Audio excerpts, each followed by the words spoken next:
Absolutely. The turnovers, just real sloppy with the ball and didn't finish a couple times at the rim and have the exact numbers, but, at one point I looked up and in the second half and, with 6 minutes to go, they had 47 points.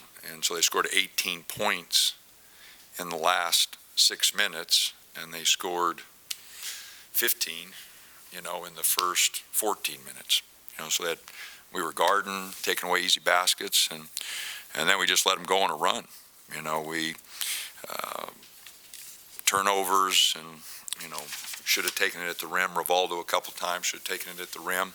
And so, it definitely puts a damper on it. And, first game we won, turned the ball over that much.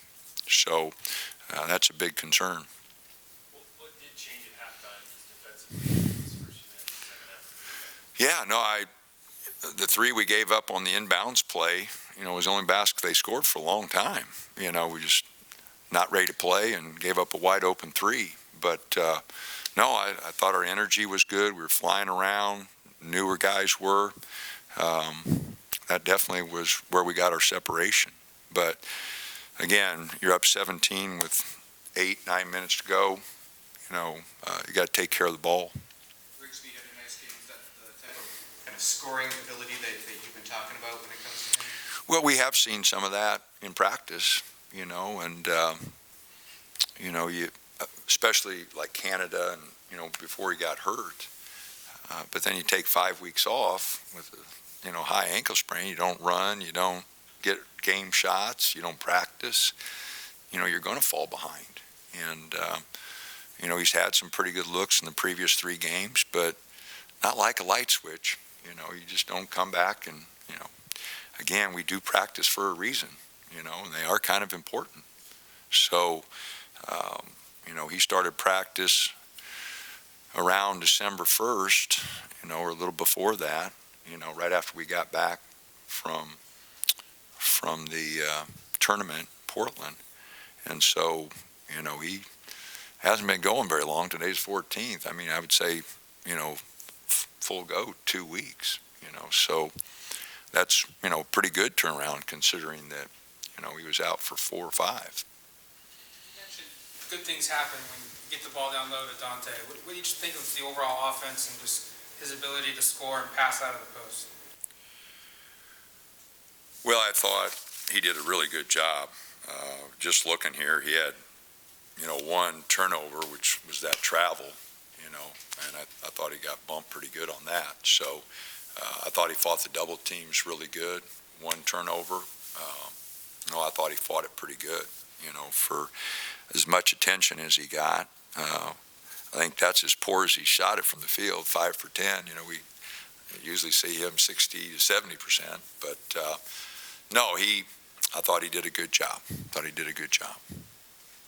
Game at halftime was a closer one, but you guys had time to go into the locker room, kind of situate and come out strong then, especially defensively, like we mentioned.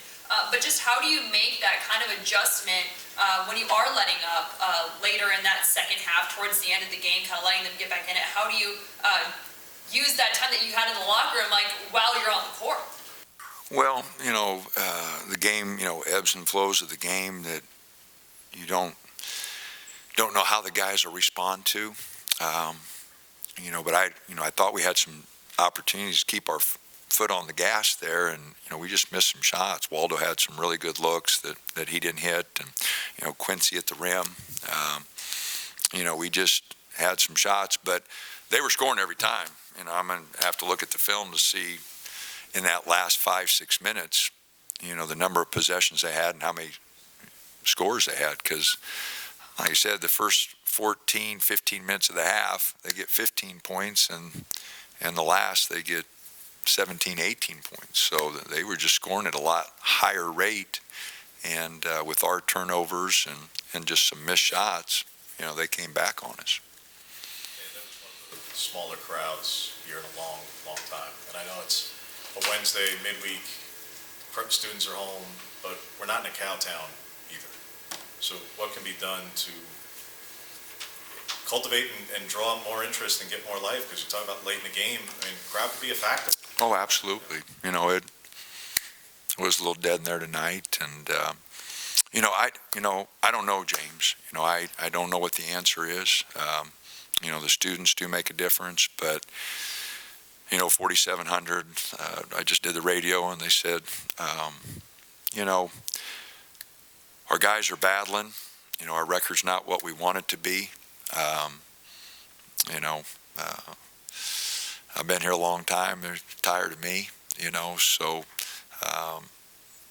I don't know what the factors are. I am not the most inspiring guy.